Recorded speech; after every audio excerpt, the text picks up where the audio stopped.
Hi, my name is Barry Sterling Mitchell. I produce the Sterling Net Point Power Rankings and the Bias Plus reports, and this is Ben and Barry on football.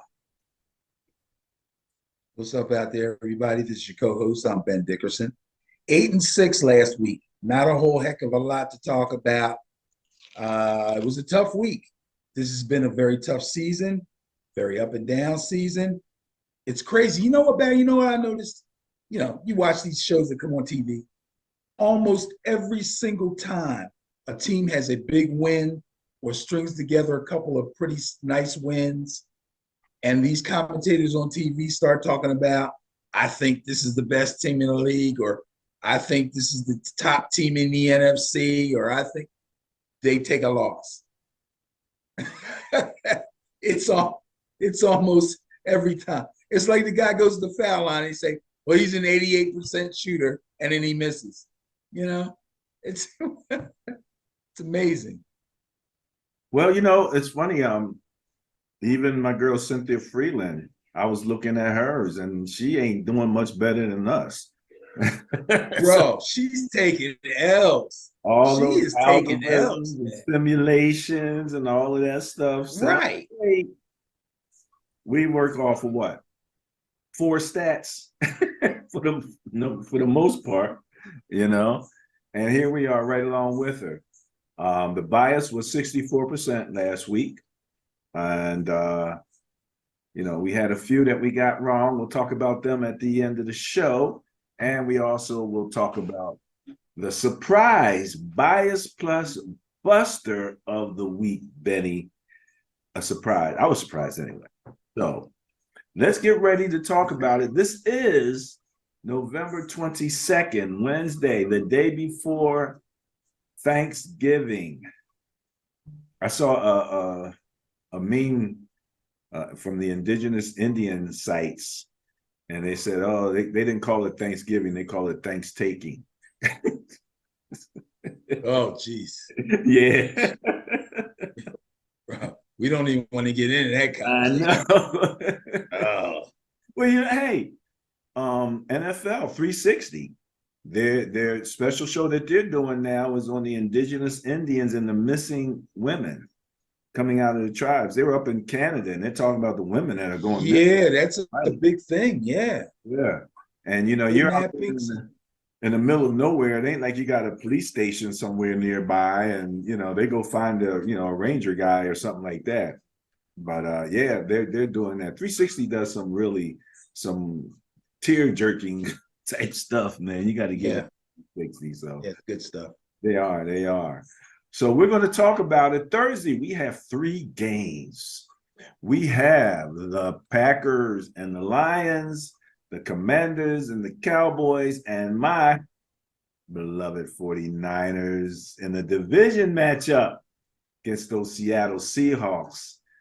And then on Friday, we have a Friday game, 3 o'clock in the afternoon, Benny, Eastern time. Not, I would think that would have been like 8 or something like that.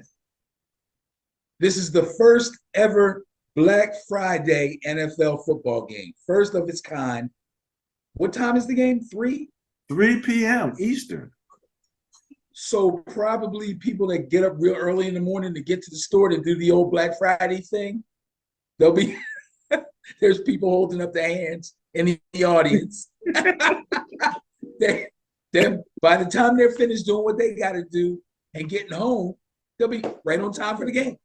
Right on time for the game. But again, and I know, you're right. They get out early because it's competitive getting to those sales and stuff like that. But 3 o'clock on a Friday, come on, man, you could have gave us a 7 o'clock game. But then I don't know. this is the Dolphins and Jets on Friday. So that's an auspicious start for the first Black Friday game. So we're going to talk about those. And then we'll talk about Sunday's matchups and Monday's matchups. So you ready to go?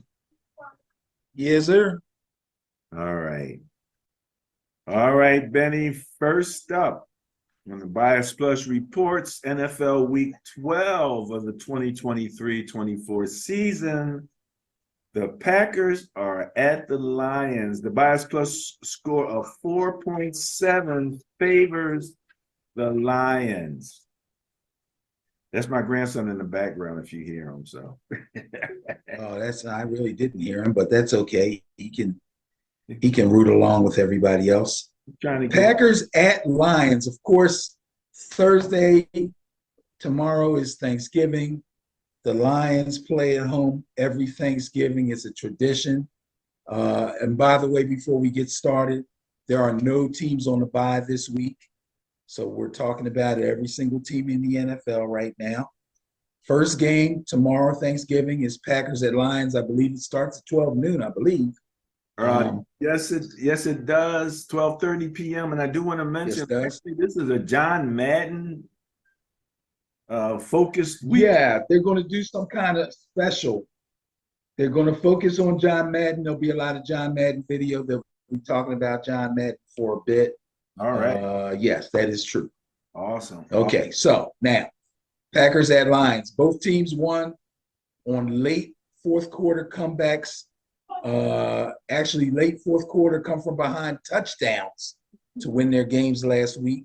The Packers lost running back Aaron Jones to a knee injury in the second quarter. That's a big hurt piece for a lot of people, especially for the Packers, but also for a bunch of people in fantasy who've been riding Aaron Jones as one of their starting running backs in fantasy. He is now out. I don't know how bad it is. I don't think it's season ending, but we will have to wait and see. That happened in the second quarter of the game against the visiting Chargers, and they were unable to get much of anything going on the ground after that. The biggest run of the day was actually a reverse by wide receiver Jaden Reed, a rookie wide receiver Jaden Reed. He went 32 yards for a touchdown on a reverse. That was the longest run of the day. The Pack has had issues closing out games, and they were down 20-16 to the Chargers. But Jordan Love, who the jury is still out on as far as being a competent NFL quarterback, made it happen with a 24-yard touchdown pass to Romeo Doubs with 2:33 left, and then the defense held on for the win. So that was a big win for the Packers, come from behind touchdown win. Now, in a game that I saw playing out completely differently from the way that it actually did, the visiting Chicago Bears caught the Lions sleeping. They scored on an early TD, and they intercepted Jared Goff twice before Jahmyr Gibbs found the end zone on a 2-yard run in the second quarter. They fell behind again when the Bears kicked a field goal, but Goff hit Amon-Ra St. Brown with a touchdown pass to take a 4-point lead into halftime. After that, things got really crazy when Justin Fields, who just got back from an injury, started having his way with the Detroit defense, and the Lions, started having his way with the Detroit defense, and the Lions turning the ball over twice. Fumble and a third interception by Goff. So he threw 2 in the first half, threw another one in the second half, and he had a fumble. Now they're down 26-14. 4:14 left in the fourth quarter. The Lions finally pulled themselves together, scored 2 touchdowns. Goff threw a pass to Jameson Williams and a run by David Montgomery, put up 2 more touchdowns along with a 2-point conversion from Goff to tight end Sam Laporta, another rookie, real good tight end. And they also got a safety on a sack fumble by Aiden Hutchinson, their top pass rusher, and that pulled out the victory 31-26. All that to say that the Lions will win their Thanksgiving game at home against the Packers. Packers had a great game last week, did something that they haven't been able to do, but I think it was a bit miraculous for them last week. They won't pull that miracle again this week, so I'm going with the Lions. Going with the Lions, going with the bias. Beautiful. Excellent. Excelente. Okay, Benny, another division matchup. Commanders at Cowboys. Bias plus score 24.2. 24.2 favors those Cowboys. And it was funny on one of the NFL show, Total Access, they were talking about the quarterback for the Commanders and actually giving him some kudos. Apparently, this guy's got some stats going for him, man. Who? Sam Howell? Yeah, Yeah, he does. really. Yeah, he does. Again, it's amazing. This seems to be the year for talking heads jinxing players and jinxing teams. As soon as they start to rave about you, something goes wrong. And sure enough, that's what happened because they've been talking about Sam Howell like he's the greatest thing since sliced bread, how the Commanders should really not even worry about looking for a quarterback, that he's it. And then this game happened. The Commanders lost to my last place in the division Giants, my team, by a score of, get this, 31-19. Sam Howell threw a touchdown pass to Jahan Dotson and ran one in, taking several hits at the goal line. Did you see that play? Yeah. Yeah. Yeah. The last hit was unnecessary because he actually was already in. But the ref put his hands up and then he took him back down and then he put him back up again. It was kind of crazy. Around. He kept going. That's about all. He didn't know he had scored. Well, yeah, because he didn't know he was in. The ref was out, by the sideline, by the pylon. So he never saw the ref put his hands up. He didn't know he was in. So he figured, I better try again. Yeah. And he got hit again. But on the second try, he actually broke the plane, but he didn't know. So he took an unnecessary shot. I think he broke it on the first try. Because when he I don't know about that. They let him in. I think when that first try he scored. But in any event, it was the first or the second one. The third one he didn't need to take. He wasn't quitting on that touchdown. That's the point. Not at all. Not at all. He was not quitting at all. Now, all that being said, that's about all I can say in a positive light for Washington as far as this game is concerned. They turned the ball over 6 times, 3 lost fumbles, 3 interceptions. Coach Ron Rivera's hot seat is getting hotter and hotter each day that goes by. Let's not forget they have a new ownership group there who is not tied to Ron Rivera. And Magic Johnson is part of that ownership group, and he's been talking about the team quite a bit in the media. I have a feeling that the new ownership isn't going to make a move until after the season, but I believe when that time comes, Ron Rivera is going to be out of there. I actually saw an article, Benny, that kind of said about this game that they thought Ron Rivera was coaching for a job on this particular game, which would not be fair because there's the Cowboys and, What, this one coming up? Yeah. The Cowboys game, this article was saying like he's coaching for a job. But I've seen that happen before where it's like the odds of that's not good winning, and then the coach is like on the hot seat, and it's like, yeah, your job is toast, buddy. Yeah, that's not good. You're pretty much done, buddy. Start packing your bags. You know what I'm saying? So yeah, they got to go to Dallas and into a Texas stadium. Now, Dallas versus Carolina was a mismatch from the start. That's the game last week. Dak threw 2 touchdown passes to CeeDee Lamb. One to CeeDee Lamb, 1 to tight end, another rookie tight end, Luke Schoonmaker. I believe his name is Schoonmaker. I believe he went to Notre Dame. But anyway, Tony Pollard rushed for 61 yards and a touchdown on 12 carries.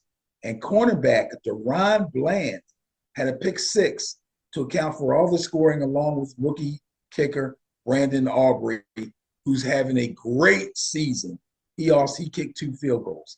The defense was stifling, 11 quarterback hits, 7 sacks, 6 tackles for loss. Carolina never had a chance. They never had a chance. Now, let me just say something about cornerback Deron Bland. Deron Bland, I believe, has like 4 pick 6s already. He's doing the same thing that Diggs, the corner on the other side, did last year. He's making himself a terror for picking off the ball and taking it to the house. So Cowboys defense, just as tough as they were expected to be, and still looking good. I don't think the Commanders will stand much of a chance in this game. I'm going to take the Cowboys. Gonna take the Cowboys. I wasn't doubting that one bit there, Benny. All right, what we got? Oh, yes. Oh, yes. Now, Might be some doubts in this one. at Seahawks by a special 15.2 favors. Look, I got the Cowboys. You believe this? What? I don't know. Somehow I screwed up Oh, the president. oh, okay. But we know Well, it's the Niners. bias goes to the Niners, right? Yeah. All right, great. So the Niners hosted the Buccaneers and couldn't have looked much better offensively. Brock Purdy was 21 of 25. Oh my God. 333 yards, 3 touchdowns, one to Christian McCaffrey, one to Brandon Ayuk, one to George Kittle. Every playmaker caught a touchdown pass. And a second week of no turnovers. Offensively, the Niners are clicking on all cylinders. They matched Purdy's 25 pass attempts with 30 rushing attempts. Very balanced offense. They gained 115 yards on the ground, and the defense collected 4 sacks, 8 quarterback hits. Also, I have a special shout out to the secondary, who had a tremendous 11 passes defense. And remember, what the definition of pass defense means: they're right on the guy and he can't catch the ball, or they bat it away, or you know what I mean? He catches it and they rip it out of his arms. That's passes defense. So they had 11 of those. It's tough to throw against a secondary that's covering their players that tightly. Seahawks are going to be at home in this one. Niners have to go up there. They took a costly L to the Rams, another division opponent, who battled back to beat them 17-16 last week. Running back Kenny Walker III suffered an oblique injury in the first quarter and did not return. So they had to go to the rookie backup. I forget his first, Zach Charbonnet, that's his name. Zach Charbonnet, I believe is how it's pronounced. Now, Seattle actually was up 16-7 late in the third quarter with Aaron Donald, when Aaron Donald basically, I had another word up here, but I'm going to say splattered Geno Smith. He smacked him so hard. Oh my God, it's a wonder he got up. Really? Jacked up his elbow. He sustained an injury to his right triceps just above his elbow, and he had to be replaced by Drew Lock. And even though he came back later in the game, the Rams kept them out of the end zone the entire second half. So Seahawks couldn't put up any points in the second half, whether it was Geno or Drew Lock. They still had a chance to pull out the victory, but kicker Jason Myers missed a 55-yard field goal with seconds left in the game. With Geno banged up and Walker banged up enough where it looks like he may not be able to play, there's no way I can give the Seahawks a chance in this game. I think the Niners go in there and take care of business. Going with the 49ers. He was ruled out already, Benny. He's already been ruled out. Yeah, that's what I heard. That's tough. That's tough in fantasy too, because Walker's a guy people have been riding. He's a hell of a running back, man. I mean, he's a little beast as far as I'm concerned. So, you know, yeah, not having him is. And Charbonnet. Well, they've been talking up Charbonnet. They were talking up Charbonnet early in the season. I remember that in preseason and early in the season saying they believe that they'll end up splitting time because Charbonnet was so good and he was so quick. But that quickly changed. If you've been watching the Seahawks, Charbonnet barely plays because Walker's so good and he's been so sturdy. But now he's down, so Charbonnet's going to get his chance. We'll have to see what happens. Yeah, I thought I heard some positive out of that game last week. Yep. Associated with his name, so I'm not writing him off at all. We're going to see. And again, it's the running back is about the line. You know what I mean? They're opening up the whole, Right. you know, giving them the place. These guys will take advantage of it. I don't know how fast he is, but it's going to be interesting. You know, we have now have Chase Young, so we have a slightly different defensive line that the Seahawks are going to have to contend with. So it'll be very interesting to see with that game. Looking forward to it, Benny. Speed is supposed to be one of his assets. That's what I was wondering. I was wondering about. Yeah. Okay. Speed, yeah, it is. Speed and catching the ball out of the backfield was supposed to be one of his assets, which is why they said he may split time or be like a third down back or whatever. But Walker's been playing so well that the kid can't even get off the bench.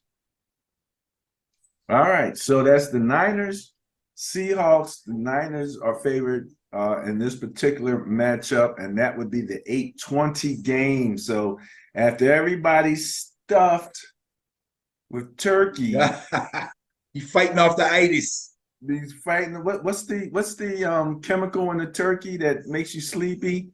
Tryptophan. Tryptophan. Right. We're all having tryptophan dreams. Like I'll be wobbling, trying to watch the game. Like, oh. I'll probably be the only guy fan. I'm like all wide awake in it. You know, I'm hoping. We'll be falling asleep. Oh, what happened? No, let me tell you, since I got NFL Plus, man, I'll go to sleep on the game in a minute because I know I can get up and finish watching it. You'll watch the end of it, right? You know. But yeah, especially the later games like the 8:20 game. And here I'm begging for the next game that you're going to talk about, rather than being 3, to be a little later. But you notice I said like 7. I didn't say like 8, 9. You know what I mean? Because 7. You say like 8 or 9, yeah. You know, you'll be glad it's on early. You ain't got nothing else to do. That's perfect time to watch a game. No, that's not true. That's not true. You got to remember, I got a house. I got a house under renovation. I got contractors going in and out. That's right. Man, you got stuff going on. Emptying it out. It's yeah, nah, All right. A side wraps up the Thanksgiving slate of games, but for each one of these games, they have a special halftime entertainment. I think like Dolly Parton is singing at one of them, and what? Yeah. Each one of them they got special halftime things going. Oh my goodness. Yeah. They're doing. That's to help keep you awake. Well, yeah. You know, trying to see if I could pull that up. NFL halftime show Thanksgiving. Dolly Parton to rock out the NFL. Creed. Let me see here. Let's see. Who's the Lions? Here's the Lions. Jack Harlow, country music duo, the War and Treaty, will perform the national anthem. So Jack Harlow, I guess he's a country guy? Huh? I don't know. Is he a country guy? He's a rapper? I heard the name. I got an audience here too, Benny. He's like the new. I'm hearing he's the new age Justin Timberlake. The new age Justin Timberlake. He's not a rapper, is he? He's a singer, right? No, R&B. Well, R&B. Okay. All right. Well, see, that's what we're learning here. Hailed hit maker of tomorrow by Variety, multiple Grammy-nominated rapper, actor, entrepreneur, philanthropist, Jack Harlow. You say so. Damn. I don't know. And any that's big music halftime shows for tomorrow's games. Well, that wraps up Thursday, Benny. Let's talk a little bit about Friday's game. Get to see Niners East, as I like to say. And but you don't like me to say it. But no, that's cool. That's fine. I understand the connections. Niners East. I understand the connections. And again, another division. At least Niners offense East. Say that again. So I said Niners offense East. At least, yeah. Yeah, the defense ain't against exactly that. that ain't Niner standard yet. Nah, Um, no, but I I'm believe sorry. they're on the way to improving though. I Really? would keep an eye on, yes. All right, Benny, If gonna start tracking the Dolphins defense.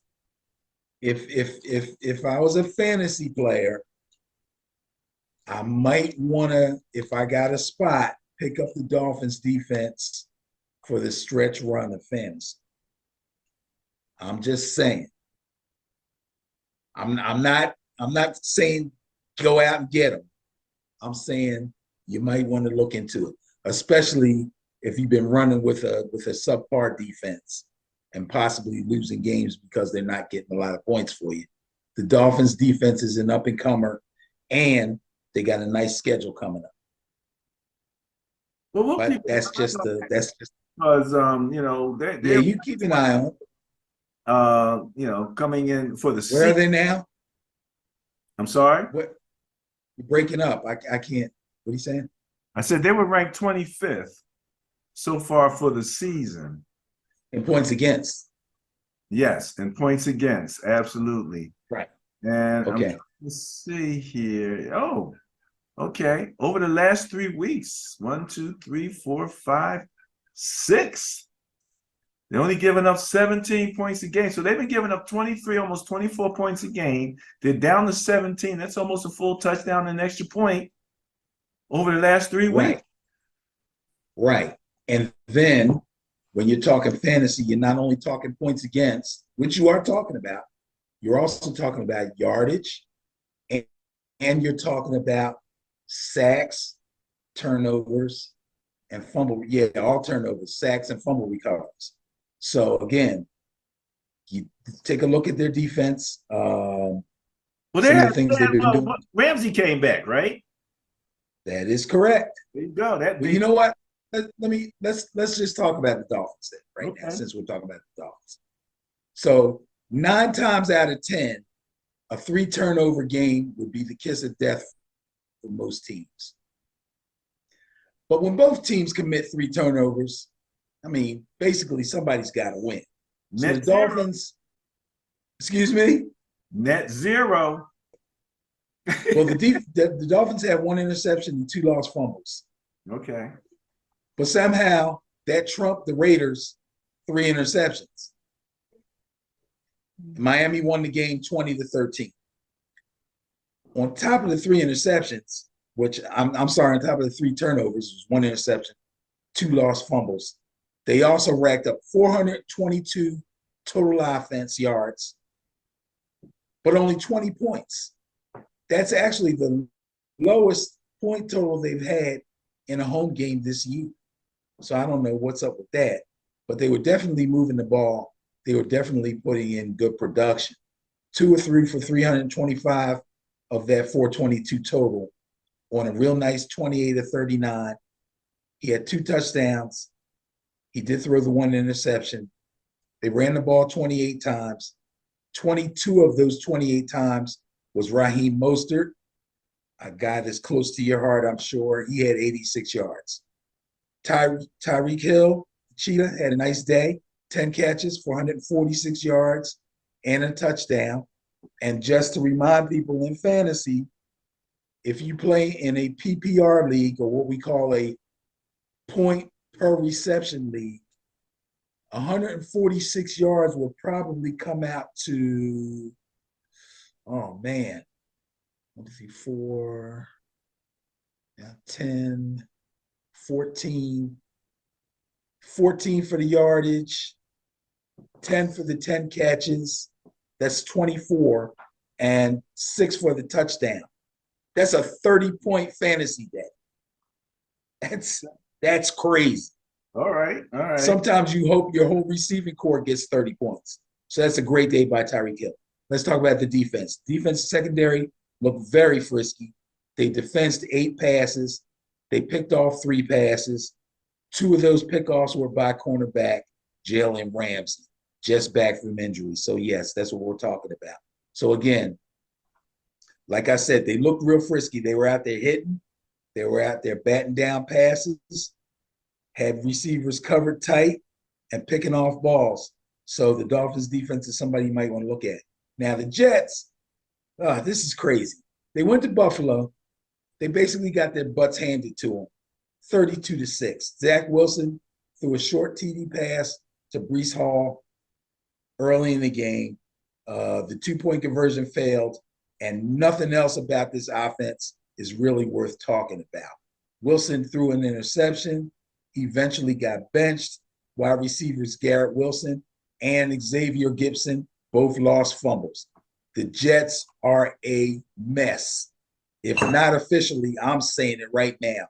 They are officially a mess. And I have something to say about that Jets offense later on, too, if we have time. So this one's a no-brainer. The Dolphins are going to go up to New York. And I don't care. People are talking about, well, maybe if the weather's – forget the weather, man. These guys cannot compete. Take the Dolphins. You know, the interesting thing about the Dolphins offense, Benny, and you talked about how the 20 points was a low for them. They're averaging over this. At home. All right. They're a 30.5-point team on average over the season. Last 3 weeks, though, averaging 21.7 points a game over the last 3 weeks. Mm-hmm. So I'm not sure what's going on with that, man. That's almost 9 points down. I'll tell you, the play calling lately has looked, I'm not exactly sure how to describe it. So I'm going to say it looks like the games they're in, they feel like they know they can win and they're like trying stuff. You know what I mean? Trying stuff. I know that doesn't sound very well, their whole offense is trying stuff. They're doing stuff nobody else hardly has ever done with all the speed. Well, no, but a lot of that stuff they're doing because they can. Because they can, yeah. Okay. In other words, they're not going for the throat so much. It looks like they're trying to prepare for if they have to grind the game out. You know, it's they're doing it. Go ahead. They're doing it because they know.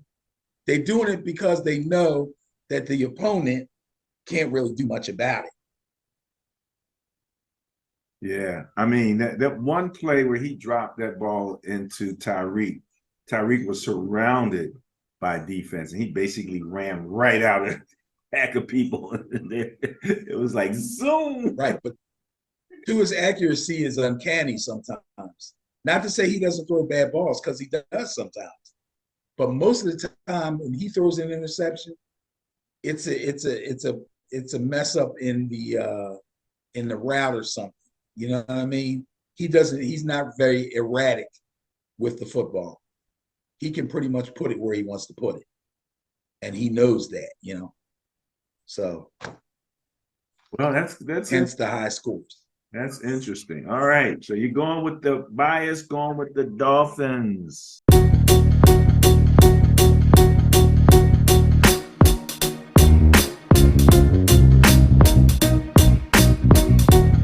Next up, Benny, we have the Panthers at the Titans. So now we're into the Sunday slate of games here. Panthers 1-9, Titans 3-7. Bias plus score 7 favors the Titans.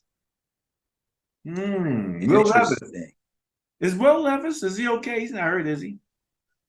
No, he's okay. Okay. As far as I know, I didn't notice that he had a injury designation. That's another quarterback out of the same draft, isn't it? Yes. He's the poor guy that was sitting in the green room after everybody else was almost gone. Down to the second round. Will Levis, I mean. Go high in the first. As opposed to Bryce Young, who was the first pick overall. Yeah. Well, Bryce Young and his Panthers are going to have to go to Tennessee to play the Titans. Now, both teams took really bad losses last week. Really bad losses. Both teams are going to be looking to bounce back. Both teams will have an opponent that will make it possible for them to bounce back. But, of course, only one team can win.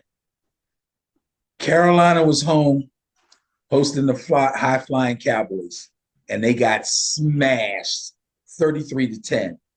I'm hearing some murmurs about Frank Reich being on the hot seat. I hope not. I think Frank Reich kind of took over a team that's really in flux. And I believe that they should give him a year or two to try to get this thing together. I know they just had the first pick overall, which tells you how bad they were, but also tells you that they got what they thought was the best quarterback in the draft. We have since disagreed with him, and even before he made the pick, we disagreed with him. But that's neither here nor there. I believe Frank Reich should get a chance to work with this group and try to build around Bryce Young and see what happens. I'm also hearing the doubters that are speaking up about Bryce Young being the wrong choice at number one. Those murmurs are getting louder and louder. But I can understand that. But people have to remember, you know, if you're the number one pick in the draft, you're probably going to the worst team in the league, especially if you're a quarterback. So you're going to have a tough time. And that's Bryce Young's plight. You know what I'm saying? I agree with the fact that I don't think he should have been the number one choice. I thought that the best quarterback in the draft was CJ Stroud. But let's think about this. How do you think CJ Stroud would be if Carolina had picked him? I'm just saying. I'm throwing that out there. You got anything on that?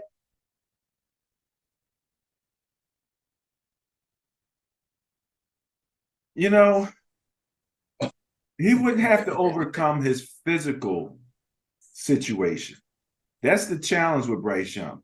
Bryce Young has to be as good as CJ Stroud or better at his size in terms of seeing the field and arm strength and all of those things. And he's got so much of that stuff, but and decision making has to be like that. And they said he's smart as a whip, but obviously the smart as a whip, if it was had anything to do with the test that they had to take for the NFL, we saw that Stroud the test didn't test well, but he's doing great as a quarterback. So Yeah, but he would struggle too because it is a bad a team that's coming off of one of the worst right. But I don't think he would struggle as much as Bryce is struggling, to be quite honest with you. Again, Bryce. I tend to agree. Yeah. I think that he would struggle, but not as badly and not in the same way as Bryce. But I got to give Bryce some credit. He's done the dance well, and you know what I mean by the dance. Keeping himself safe in the pocket, being able to get in and out of trouble in the pocket.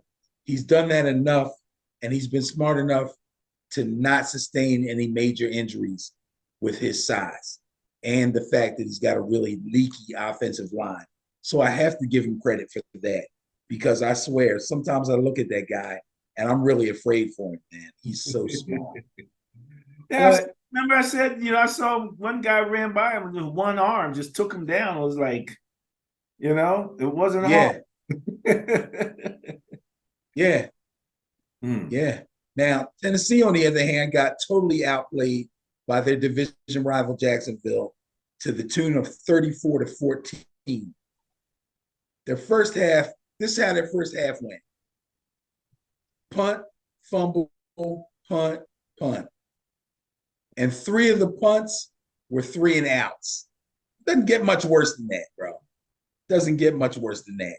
Will Levis did throw for 2 touchdowns, but by then the game was out of reach. He threw them late in the game. And like I said, they lost 34-14. So they were already way down before he was able to score. They are now, in case anybody didn't know it, 0-6 on the road this season. That's not a good sign. But they will be home against the Panthers. So guess what? I'm going to go with the bias on this one. I want to win for Bryce Young. I really do. But I just can't. I got to go with the bias and go with the Titans. Well, this is the interesting thing about Tennessee, and Carolina. Okay. Just looking at net, is this net points? I'm looking at no points per game. Okay. Just looking at points per game. Tennessee over the season 16.8, Carolina 16.3. Now, turnovers boosted that favor for the Titans, but over the last 3 weeks, they're both scoring exactly 12 points a game on average. Oh God. Well, you know what? If it's that close, and this worked for me the last time I did it, so I'm going to try it again. I'm going to change my pick. I'm going to take the Panthers. Oh shucks. Let me see. It's kind of by what you just said, and it's kind of with my heart. Bryce Young needs another win. Okay. I'm going to take the Panthers. All right, going with the heart play. Going with the Panthers. I keep thinking about what's that guy who plays running back for the Titans? Who, Derrick Henry? Derrick Henry. Haven't heard a whole bunch for him. It's about time for him to break. You know, you were talking about that the Jacksonville team, man. After they got smacked around by the Niners, they were looking to come back big time. Yes, they were. They did for sure. They were. We will talk about that when we get to their game. All right. Next up, we have the next game. Jaguars at Texans. Oh, there you go. And this is a candidate, Benny, for the intriguing game of the week. 7-3 against 6-4 at Houston. Jacksonville got to go in there. I'm looking forward to this. Okay. Let's look at that bias plus 0.4. Can't get much better than that. And I made a note here. A perfect candidate for intriguing game of the week. That's the note I put beside this game. Serious? Yes. These two teams are battling for AFC South supremacy. And a perfect candidate for intriguing game of the week. That's my exact words that I wrote down to remember this one. So the Jags needed a bounce back game in the worst way after they got smashed by the Niners last week in week 10. The Titans were the perfect remedy for the Jaguars, and they took care of business, 34-14. The Jags defense held the Titans scoreless until the end of the third quarter. They recovered 2 fumbles, and they shut down Derrick Henry, which seems to be happening every doggone weekend, not just by them, but by other teams too. I don't know what's up with that. Trevor Lawrence led a balanced and successful offense that accumulated 262 yards and 2 touchdowns on 24 of 32 passing by Lawrence. They also ran the ball 36 times and used 3 different running backs to gain 128 yards and 2 more touchdowns. Funny, they used 3 different running backs, but the 4th guy who had carries was Trevor Lawrence, and he was the one that scored both of the touchdowns on the ground. So he threw for 2, he ran for 2, but they had 128 yards total rushing. So that was a real good game for the Jags. They look like they kind of got themselves back together after that beating that your Niners put on them. So we'll wait and see about that. Meantime, C.J. Stroud had another season high, but it wasn't a good one. He threw a season high 3 interceptions, but the Texans were able to overcome it and beat the Cardinals anyway, 21-16. Now, besides the interceptions, CJ was dominant through the air. He completed 27 of 37 for 336 yards and 2 touchdowns. He got 112 yards rushing from Devin Singletary. He got that on 22 carries. It's a nice, balanced, strong running game offense. I'm telling you, the Texans are starting to look scary. At first, they were looking surprising, but now they're looking scary. Now, everywhere they go, every team they play, upset is written all over the place. The defense picked off a pass, recovered a fumble, had seven tackles for loss. D'Amico Ryan's defense and 7 passes defense. Man, what a game this is going to be. This one, I'm going to tell you the truth. I think the Jags have the veteran coach and the veteran quarterback going against a rookie coach and a rookie quarterback. But the Texans are at home, and they just look like they can't be stopped, man. I'm going to take the Texans in this one. Going with the bias, going with the Texans. And, you know, that's a really small bias, Benny. And so I know. I'm just looking here at the offense, right? Jacksonville, over the season, averaging 23 points a game. Over the last 3 weeks, averaging 19. Now, part of that has been because they got beat so bad, but then they turn around and beat the next team so bad. So they able to hold on to their average. Houston, however, averaging 23.8 points per game over the season, but over the last 3 weeks, averaging 30.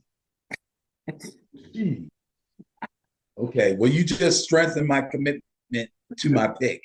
To your pick, yeah. Yes, wow. I gotta go. Listen. And the thing is, they're a joy to watch. They're so much fun to watch. Listen, unless you really watched them last year, you didn't know who Tank Dell was. Right. Nobody knew who the hell is Noah Brown? Who's Nico Collins? Nobody knows these guys. That's the wide receiver core. These guys are putting up numbers like crazy. Tank Dell is like crazy. Tank Dell had a beautiful. Tank Dell's amazing, and he's like 5'9". Yeah.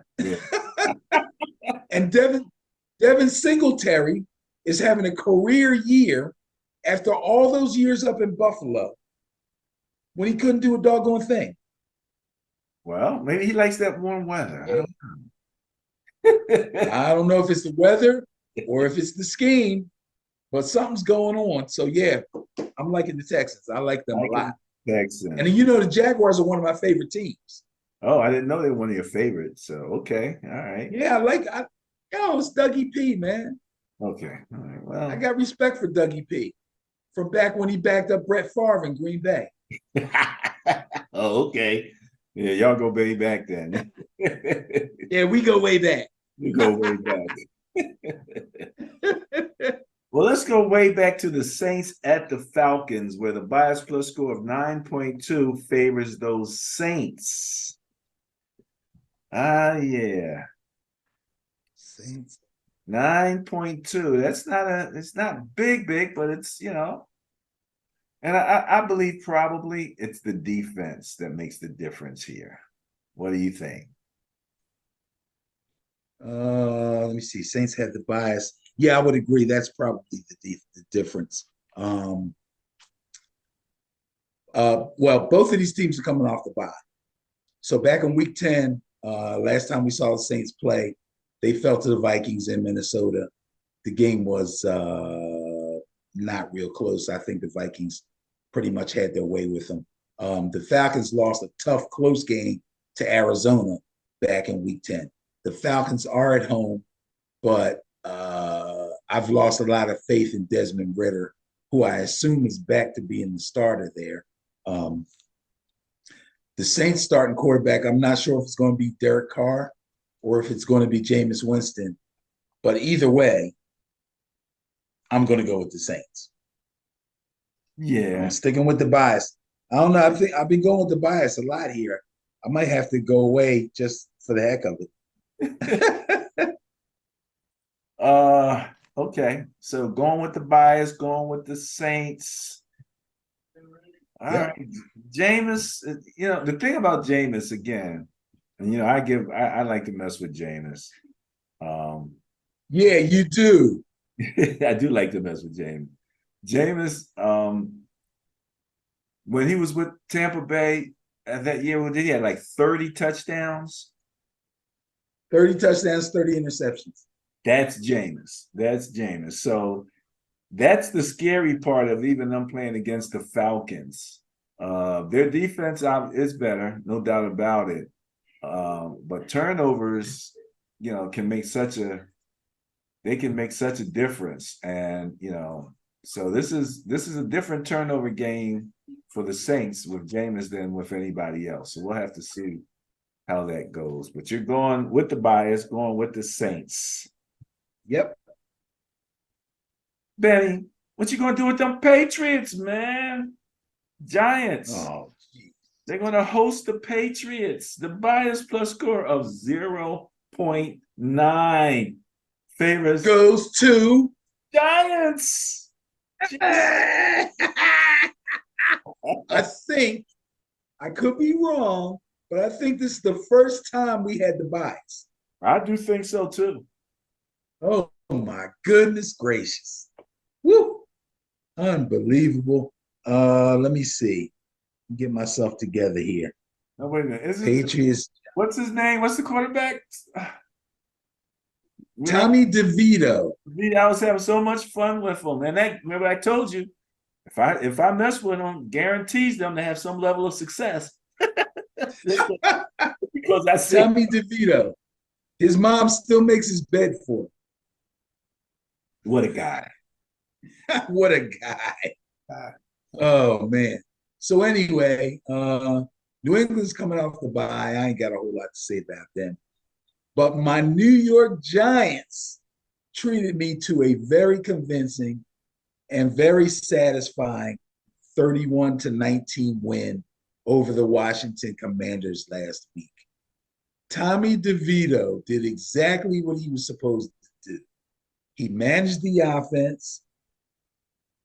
He took what the opponent gave him, and he protected the ball. That's the best way to keep your team in a position to possibly win the game.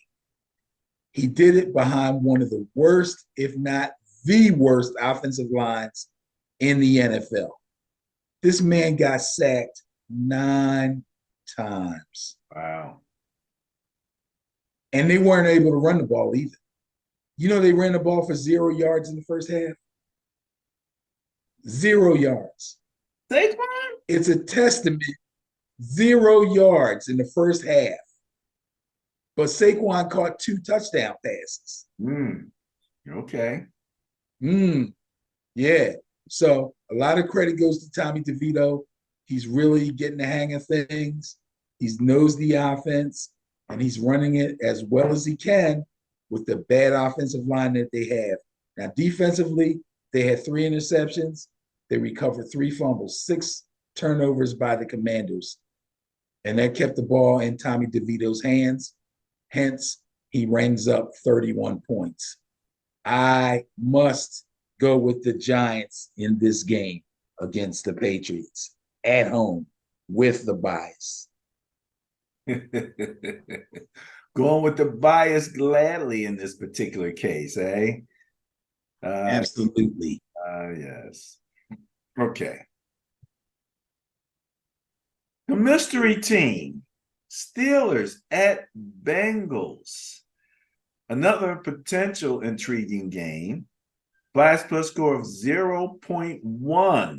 Another one of those. We had that with the Chiefs Eagles game last week, right? 0.1 favoring the Bengals, basically saying it's a toss-up. It could go either way. Steelers have some changes. I'm sure you'll talk a little bit about what they've done. Yeah, both teams have a couple of changes. That's some unwanted changes. Well, I guess they're all unwanted changes, but wow. Yeah. I still feel a little salty about the Bengals because, they were my AFC pick to go to the Super Bowl. But now that Joe Burrow is out, I would say that's probably a lost cause. Both teams lost to division opponents, and now this particular game takes on playoff implications for both teams. Bengals will be home, Steelers will be visiting. Cincinnati lost to Baltimore last week, 34-20.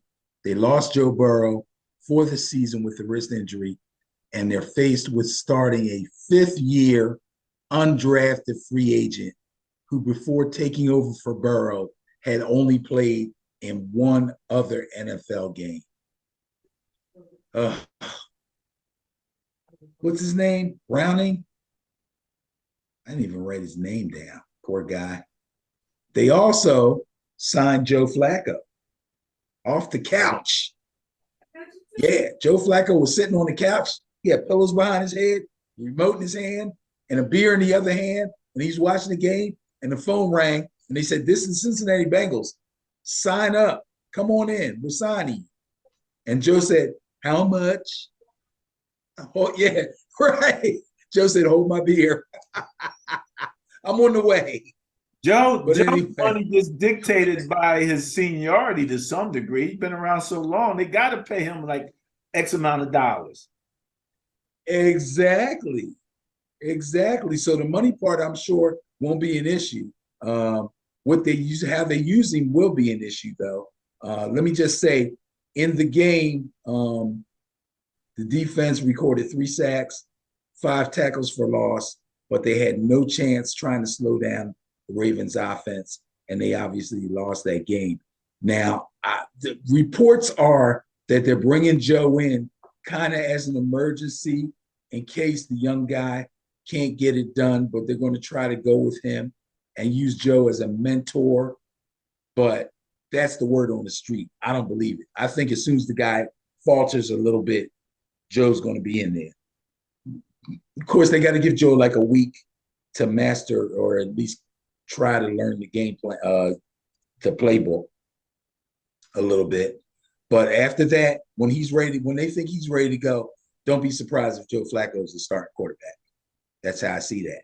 Now, the Steelers, who are being outgained week after week, but still figuring out ways to win games, lost to the Browns in Cleveland, 13-10. Not to mention that they lost to a 5th-round rookie backup quarterback. Now, Kenny Pickett and the offense looked really pedestrian, looked really shabby. They never tested the Browns secondary. They never attacked them downfield. Pickett's longest pass went for 14 yards. Hence, yesterday, the OC, Matt Canada, was fired.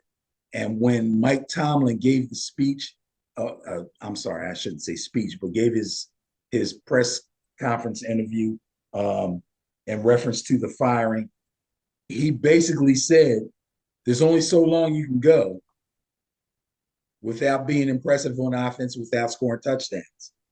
And, you know, they were winning games even though they were being outgained. Somehow they were figuring out ways to win. But once you get – and the funny thing is, they barely got outgained in this game. Cleveland barely outgained them, if they outgained them by a couple of yards. But they lost, and they lost to a division opponent, and they lost to a 5th-round rookie backup quarterback, and that was the final straw. So he had to go. So we'll see how the Steelers do. That being said, the Steelers' defense, I believe, will still be good enough to handle this Bengals offense with this guy playing quarterback. I keep calling this guy. I feel like I'm disrespecting him. I feel bad. What's this guy's name? His name is Callaway, I think. But I'll fix that later. Anyway, I'm taking the Steelers. Going against the bias. Yes. Steelers. Yes. Interesting. Well, at the very least, Steelers is doing great on the turnover margin. They're plus 1.3. So Cincinnati is 1. So not that far off. All right. Steelers at Bengals. Ben's going with the Steelers, going against the bias. Buccaneers at Colts. Bias plus score of 3.6 favors those Buccaneers, Benny. Ah, man. Bucks are favored? Bucks are favored. Oh, wow. It's the Colts. Okay. All right. Let me make a little note of that. The Bucks are favored. Jake Browning. I apologize, Jake. Sorry, everybody, especially if you're a Bengals fan. Jake Browning is the starting quarterback for the Bengals. I believe Jake Browning, I believe this is like his fourth or fifth year in the league. So he's been around a little bit, but he hasn't had a chance to play many games. Good luck in the future, Jake Browning. Joe Flacco's right behind you looking over your shoulder. Now, Buccaneers get the bias against the Colts. Let's see. Buccaneers, Colts. Colts are coming off the bye, I believe, if I'm not mistaken. Let me double check I'm sorry. Edit this fumbling out that I'm doing, please. Oh, God. Get yourself together, Ben. Get yourself together, Ben. You're looking at the Buccaneers. Yeah, I got it. So the Bucks. The Colts are at home. Colts are coming off the bye. They're at home. Let's not forget, Shane Steichen is the new head coach for the Colts. He was the OC for the Eagles last year. So they got a little bit of that coming off the bye mojo out of Philly going for them. Rather. Really? There's a coming out the yeah, sure. mojo. Even what? It was left over from Andy Reid's time here or something. It's left over from Andy Reid time. Yeah, they still got that. Yeah. Okay. It kind of rubbed up. Randy left a little bit in the office when he left. When nobody's looking, they put on a Hawaiian shirt, right? Right. Well, he doesn't wear it when anybody's around. Right. That's what I'm saying. Nobody's looking. They sneak one of his own. Nobody's looking. On. Yep. The Bucks, they lost to the Niners last week, 27-14. Yeah, defense put up a pretty good fight, especially in the second half. But Baker Mayfield had it pretty rough. He did complete a TD pass, but he also threw an interception, and he lost a fumble. Tough to win games when you're turning the ball over, especially against a really good team like the Niners. He got sacked 4 times. He got hit 8 times. He had a really tough time throwing on the Niners secondary, and he got little to nothing from his run game. You guys look really good, man. Your front seven's shutting down the run. Secondaries, man, I can't keep talking about the Niners. We're not talking about the Niners. I'm going to take the Colts at home, coming off the bye. Sorry, Desiree. I'm taking the Colts to beat the Buccaneers. Oh, do I hear sounds in the background of people going, "Arg"? Yeah, people are throwing stuff. Oh my goodness. Going with the Colts. Jimmy Christmas. All right. There you go. Browns at Broncos. Say that 5 times fast. Got the BRs going here. Bias plus score of 5.4. Favors the Browns. But I don't know, Benny. Them Broncos. It seems like a slightly. There was a team last year and the year before that, and we saw it was after the bye, and it was like somewhere in there, like about maybe halfway through the season, and then they completely turned around. We saw them like all of a sudden shooting up the net point chart and everything. I forget who it was, but that could be the Broncos this year. It could be. It could be. So the Browns got to go to Mile High. And the trip to Mile High is not always a fun trip. When they decided to start 5th-round rookie Dorian Thompson-Robinson, some people thought it was a questionable move. Some people even thought it was a dumb move. But if we really keep it football, and you've been around long enough, you can understand why some teams do the things that they do. If you really think about it and really look at some of these teams and some of the decisions that they've made, you can kind of understand what they've done. Of course, that doesn't mean we have to agree with them, but it's fun to watch and see how things actually play out. So Cleveland actually won the game 13-10. DTR, as everybody's calling it. did the best to do what backups are supposed to do. Just like I talked about DeVito. Manage the offense, take what the other team gives you, protect the ball. He actually did throw the ball very well. He actually did not throw the ball very well. He was only 24-43, which is not very good. He threw for 165 yards, which is not very good. And he did throw one interception. But when push came to shove, with 1 minute and 18 seconds left in regulation, and the score tied at 10, and the crowd chanting, DTR, DTR, DTR. DTR, the young fellow, was 4 for 4 on the final 48-yard drive, and kicker Dustin Hopkins converted the 34-yard field goal for the win. Boom. So they're coming in on a high note in the Mile High. So now let's see what's going to happen. What kind of team they going to see when they get to Mile High? That would be those Denver Broncos. And when the Broncos started the season, they were 1-3. At one time, they were 2-5. All the talk about Sean Payton running his mouth about last year's Broncos and the team and the people that were coaching the team and all that stuff, and the questions about Russell Wilson and basically the team as a whole, all sounded like there was no hope in Denver. It looked like Denver was just a lost cause. Well, they got by the Vikings on Sunday night by a score 21-20, a 1-point win. Their fourth win in a row now has them at 5-5 and in second place in the AFC West, right behind the Chiefs. Yeah, right.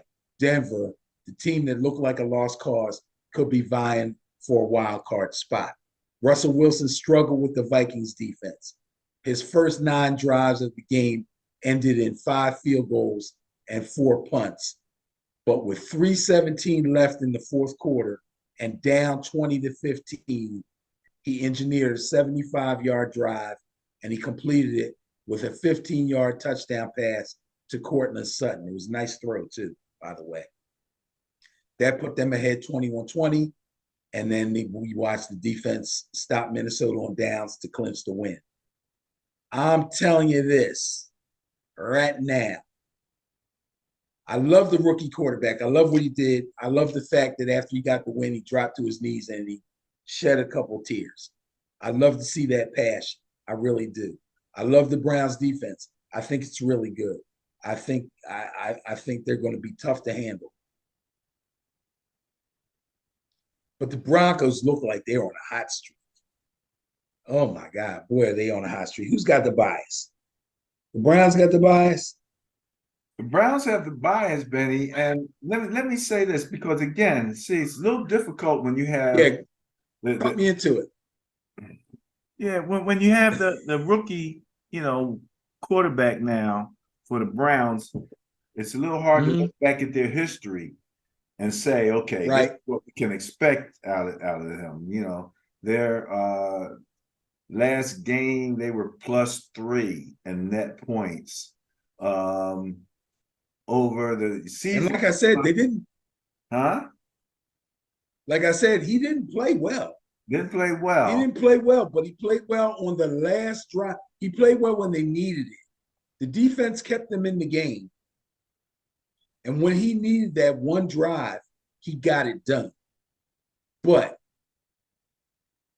the Broncos offense, to me, is still pretty rudimentary. You know what I'm saying?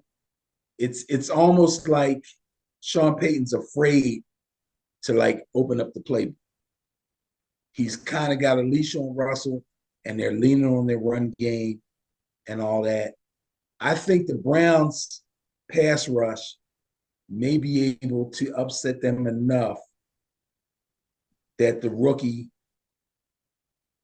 can complete some passes. They can get their run game going. I'm going to take the Browns. So you're going with the bias. You're going with the Browns. But I should. But I am. Denver for 2023, net points is minus 5.1. Over the last 3 weeks, they're plus 6. That's an 11-point swing for this team. Okay. And yeah, they're on a 4-point win streak. Yeah, 4-game win streak, rather. That's right. So so where Cleveland over the last 3 weeks were plus 10. Over the last one, they were plus 3. So the question is the plus 3 going to really represent the Browns going forward?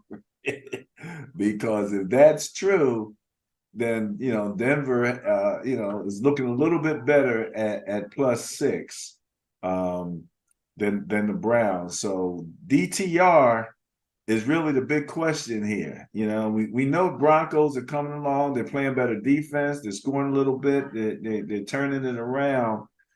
The Browns defense is ridiculous. They got that monster there that's jumping over the entire defensive and offensive lines and blocking kicks and doing all types of monstrous things. So I think this is going to be an interesting game. But again, it depends on what DTR does, Because where are the Broncos ranked in points against? In points against, the Broncos are ranked.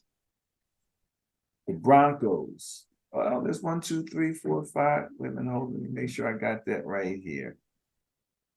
Well, see, you got to remember, the Broncos have a skew. They gave up 70 points. Yeah. And so they're 30th overall for the season.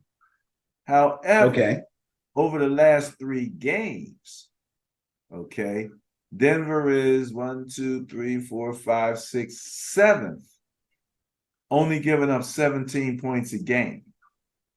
So they were giving up 26.8 over the season, but now over the last 3 weeks, they're only giving up 17 on average.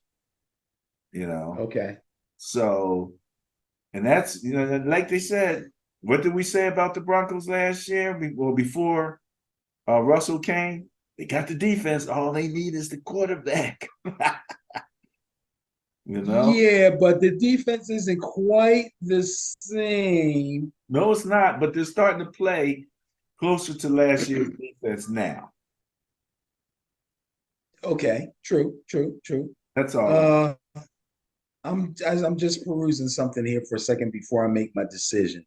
I'm looking at some of the games that they lost, and I'm looking at the teams that they lost, and I'm thinking to myself, some of these teams that beat them kind of yeah. I think I'm going to stick with the Browns. I believe that their run game, the Denver defense is not as good against the run as they've been. And I think that's how the Browns are going to prevail. That'll keep DTR from having to win the game for them if they can run the ball. When you said his stats, how many passes did he throw? 40? No, he didn't throw that many passes. Oh, okay. Let me see. It sounded high, but maybe it's just me. Maybe I'm a little crazy.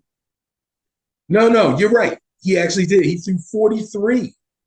He was 24 or 43.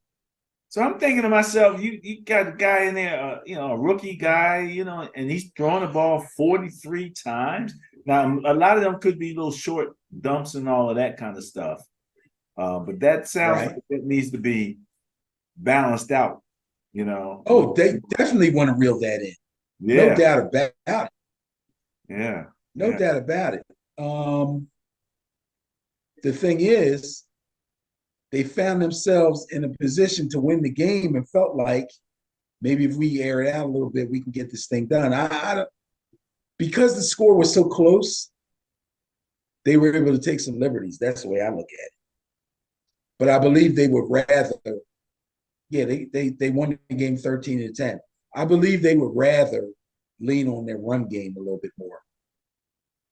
So, all right. So you made your I choice? think that's the way it's going to. Yes, I'm going to go Cleveland. Go on with the Browns. Go on with the Yes, bias. sir. All right, Yes, Benny. sir. Uh-oh. Bills. The Bills at Eagles. Bias plus score 3 favors the Bills. The Bills got the bias. The Bills have the bias. Yes. Well, you got to remember Wow. something. The thing that made last week's game, which was the intriguing game of the week, the Eagles Kansas City game, was the fact that they're both pretty much kind of they're in the top 10, but they're like seventh, eighth, fifth, sixth, seventh, eighth in terms of net points. Right. They have not been Right. winning big, you know. Right. They just been winning. They've just been winning.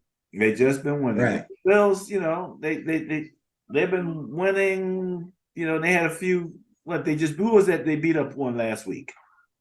Right, The Jets. the Jets. So they're able to pump their numbers up a little bit on teams like the Jets, but now they got to go into Philly and deal with those Eagles and deal with that brotherly shove, which is still just an amazing play when again, we see guys, they get tackled 1 yard short, they get up smiling. I tell you this, I watched the Vikings run it. And Josh Dobbs is not a small quarterback. And what they did was they lined up, and instead of just putting the guy right behind it, they brought the tight end in motion, Hawkinson, who's a pretty big dude. He came in motion and he stopped behind Dobbs and he pushed him through rather than have a running back do it. Okay. Okay. So that's a nice little twist to the same play, and they were successful. Let So me we ask you got a the quick Bills. question here. Quick question on this.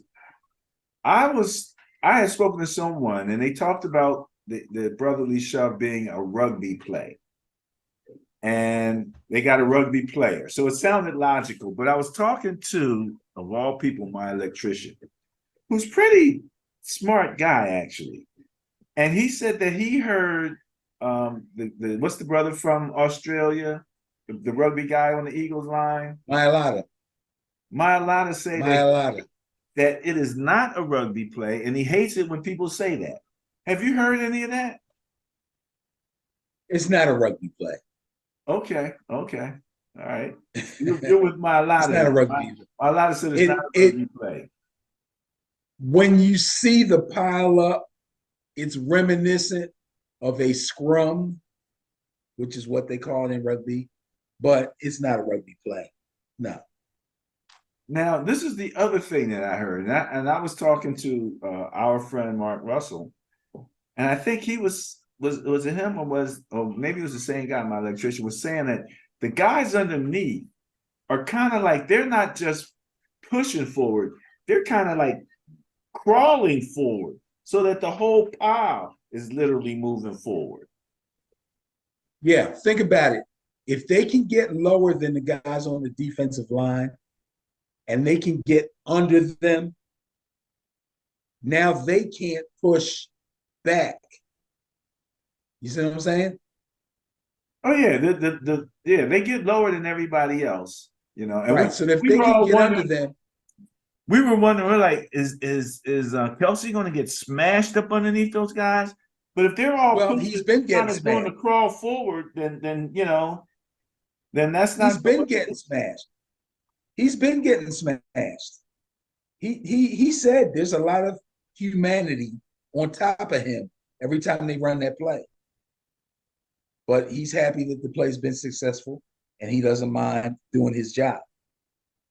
Yeah, success. If they can get lower than the guys in front of them, that means they can take their legs. If they can take their legs and they can keep pushing or crawling, or whatever they're doing, and the defenders cannot, then they'll be successful every time. According to the stat that I heard, since the 2022 season, the Eagles are 52 of 57 with the brotherly shove. That's amazing. Right. And if they're talking about outlawing it, I think that's crazy. I think that's dumb. That's dumb. This team has found a way to overpower the opposition. The opposition either has to figure out how to stop it by maybe lining up differently, getting lower. It's not like they don't know when it's coming, and it's not like they don't know what they're going to do. There's a ton of film on it. You just got to stop it. That's it. Well, And if other teams can't do it, that's shame on them. Can the Bills? If they want to outlaw it, that's the question. A lot of teams want to outlaw it because they can't do it. Oh, that's not. They're not going to outlaw that. No. I don't believe that would be crazy. If they were, they would have done it already. Yeah. So okay. So Eagles are at home. Bills destroyed the New York Jets 32-6. But before anybody says, yeah, well, it was the Jets, I would ask if you saw the actual game and observed the offense under new offensive coordinator Joe Brady. There was a lot of questions about firing the offensive coordinator after they lost the game because of a special teams mess up. Remember, when you asked me about it, my answer was I would have fired both of them. The reason that I would have fired the offensive coordinator is exactly for what Joe Brady has done with this offense. They ran the ball 38 times for 130 yards. Running back James Cook had 17 carries, which is the most carries he's had since game 2 of the season, and he gained 73 yards. They weren't using him right. Josh Allen only ran the ball 5 times for 15 yards, which means he ran when it was necessary and he ran when it was good for the team, and he wasn't just taking off, which is what he was doing before. And he was pretty nice through the air. 275 yards, 3 touchdowns, 1 interception. By the way, that interception came on a needless Hail Mary right before halftime. I don't know if you saw it. I don't know if that came from the sideline or that was his idea, but that was now you want to talk about something dumb. That was dumb. Okay. If that gets picked off and it gets run back, that's goofy. Like, there was no need to do that. Take the knee, go into halftime, you're already winning. So I have no idea where that came from. Now, the Eagles down 17-7 to the Chiefs at half. Let me repeat myself. The Eagles were down 17-7 to the Chiefs at the half.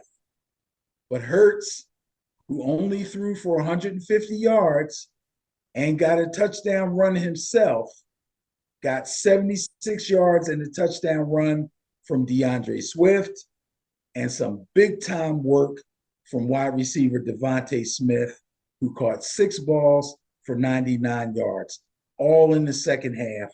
The defense stopped the Chiefs on downs to take the ball back and run out the clock. It was a very nice win for the Eagles, but not a dominant win. The win would not have happened if not for some miscues by the Chiefs. So the big question on TV today, and I heard a whole bunch of different opinions on this, was, did the Eagles win this game or did the Chiefs lose this game? I'm telling you, man, I have to give the Eagles credit because they did what they had to do in the second half.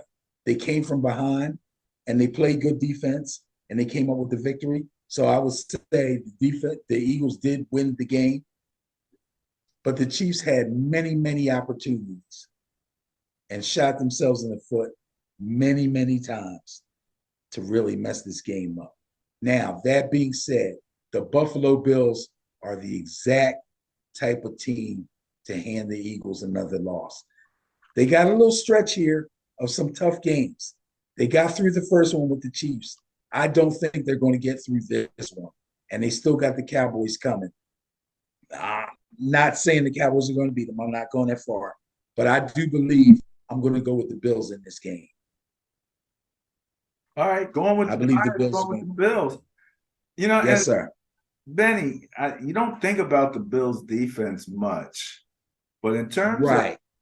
points per game, Mm-hmm. they're over the season allowing 17.3, over the last 3 weeks allowing 18. The Mm-hmm. Eagles over the season allowing 21.2, and over the last 3 weeks 23.7. Right. So there's one of the big differences. Now, again, Eagles just overcame a defense that was ranked like second in points against over the season with the Chiefs. And that's a great question as to whether the Chiefs lost the game or the Eagles won the game. Um, like I said to one of the people, dude catches that ball, that deep pass. Uh, There you go. it's a whole new game, you know. Right on his hands. And even later than that, they had another opportunity on a 4th and 25. Mahomes hits the guy in the In the hands hands.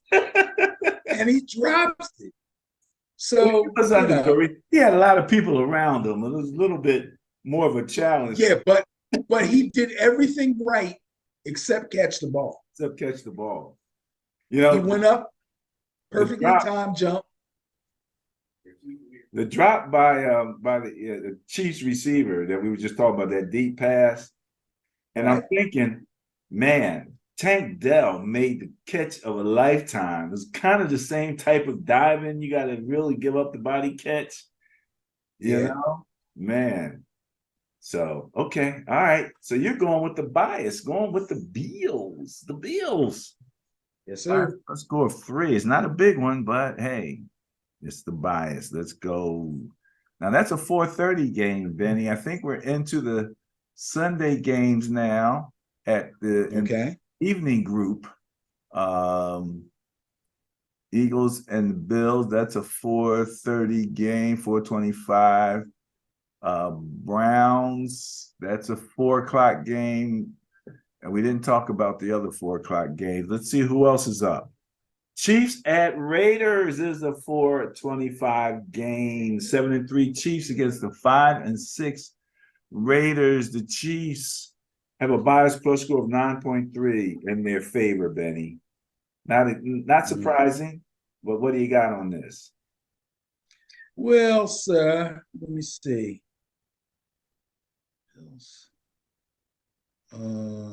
Chiefs Raiders. Okay. So let me see. I've been casting doubt on the Kansas City Chiefs wide receiver core ever since the beginning of the season. We just got finished talking about the drop passes and stuff. I looked at the receiving core. I see Kadarius Toney. Gadget player. Sky Moore. Too small. Talk about Tank. You say too small, but Tank is like 5'8". Yeah, but Tank plays big. Okay. Rishi Rice is small and he plays small. He plays small. Yeah. Tank plays big, hence the name Tank. Okay. So, but anyway. I understand he officially changed that his name to Tank now. That's his legal name. I forgot his real name. Whatever it was like Nathaniel or something like that. But he's like, something like that. Tank. Call me Tank. That's cool. I got no problem with that. So here's the thing. Believe me, I've seen this movie before where Andy Reid believes his scheme and superior quarterback play can make it work, but he caught up with them guys against the Eagles. And when Andy Reid was here with the Eagles, he tried to do the same thing when he had Donovan McNabb. He thought McNabb was so good and his schemes were so good that he could get away with Reggie Browns and Hank Baskets, and I can't remember all. He had a bunch of receivers that even Eagles fans didn't like. But anyway, it looks like he's trying to do it again, and they caught up with him in this game. They did take the 17-7 lead into the half, but then the Eagles came out in the second half and basically just walked them down. Mahomes was only 24-43, 177 yards, 2 touchdowns, and an interception. That's really lackluster numbers for him. The defense recorded 5 sacks. on Jalen Hurts, and they had 9 tackles for loss. So the defense did their thing. Offensively, the interception and the fumble by Travis Kelce, both of those happened in the red zone. And the team was plagued by 7 penalties and the 5 drop passes, including the bomb to a wide open Marquez Valdez-Scantling. That may have been enough to win the game if he had caught that. So the defense, although they played really well, they had a lot of stuff going against them. Penalties, drop passes. The offense really, really betrayed the defense. But I thought the defense actually played well and played well enough to win that game. They were all over Hurts. And they did give up some rushing yards, but they made it tough for them. But the Kansas City offense did not respond. As far as the Raiders are concerned, rookie starter Aiden O'Connell had trouble with the Dolphins defense. They only sacked him twice, but they pressured him quite a bit. They hit him 6 times. Their run game got shut down. Josh Jacobs basically did nothing. And O'Connell threw 3 interceptions. And we always talk about turnovers. You give up 3 turnovers, you're probably going to lose. That doomed them to a 20-13 loss. There is no way the Raiders, even at home, are going to be able to stop the Chiefs. First of all, Chiefs are better. Second of all, they're hurting from that Eagles loss. Third of all, they're going to be practicing really hard this week. I bet you they don't drop a pass in that game. Take the Chiefs. That's an interesting bet. I'd like to see what the Vegas odds are of that happening. And that will probably be up there. The other thing, how many passes will the Chiefs drop? The other thing about the Chiefs is they haven't scored in the second half in like 3 straight games. Not good. It was interesting watching the defense for the Eagles.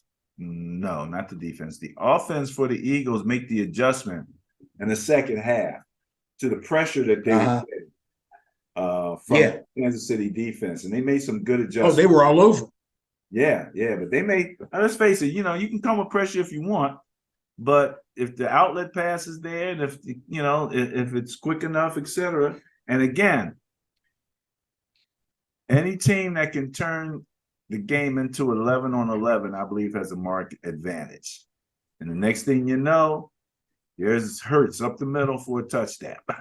So they not only have the brotherly shove, but they can turn it into an 11 on 11 game at any time that they want to, even though I understand Hurts' knee is still not right. So he's not trying to run. But again, opportunity was there. You got to get it done. He took off. You got to take that, especially in the red zone. He may not be 100%, but I think the brace at this point is precautionary. Okay. All right. So you're going with the bias, going with the Chiefs. Yep. Ravens at Chargers. Ravens at Chargers is the 8:20 game on Sunday night. Benny, the Ravens are 8-3. The Chargers are 4-6. And I kind of like the Ravens in the AFC so far. If they would ask me, which do you think is the best? Oh, what? Wait a minute. This isn't something you normally do. So you're telling me if somebody said, hey, who do you think? Who's your favorite to come out of the AFC right now? You're saying the Ravens? I'm saying the Ravens. Okay. All right. I like that. I'm saying the Ravens. Okay, I like that. I just think that Lamar is taking in this new offense.